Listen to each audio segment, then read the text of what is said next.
Je ne sais pas si tu es concerné, mais certaines personnes, alors qu'elles se reposent, eh bien, elles restent tout de même fatiguées. Pourtant, ces personnes, eh bien, elles ralentissent leur rythme, elles prennent du temps pour elles, elles ont leur compte d'heures chaque nuit.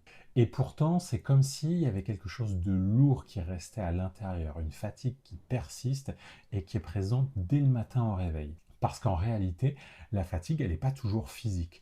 Pour certaines personnes, même elle va plutôt être nerveuse, voire émotionnelle. Parce que quand on a vécu une période de stress importante, comme par exemple au travail, ou bien des difficultés dans une relation, ou toute autre chose, eh bien parfois le système nerveux reste mobilisé. Et si ça dure trop longtemps, eh bien le corps va continuer à rester en vigilance, même au repos. Comme si dans ces moments-là, eh bien le corps n'arrivait plus vraiment à relâcher.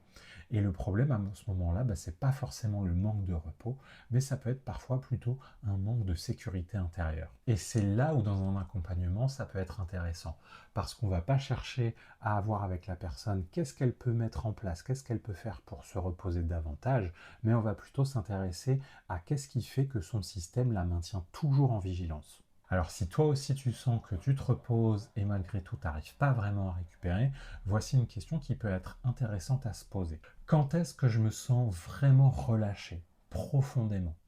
C'est quand la dernière fois que ça m'est arrivé? Et à ce moment-là, qu'est-ce que j'ai vraiment ressenti?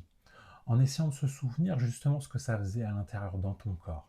Parce que justement, en se prenant ce petit moment-là, ça va permettre justement de déjà venir reconnecter à quelque chose d'agréable que tu as peut-être déjà connu.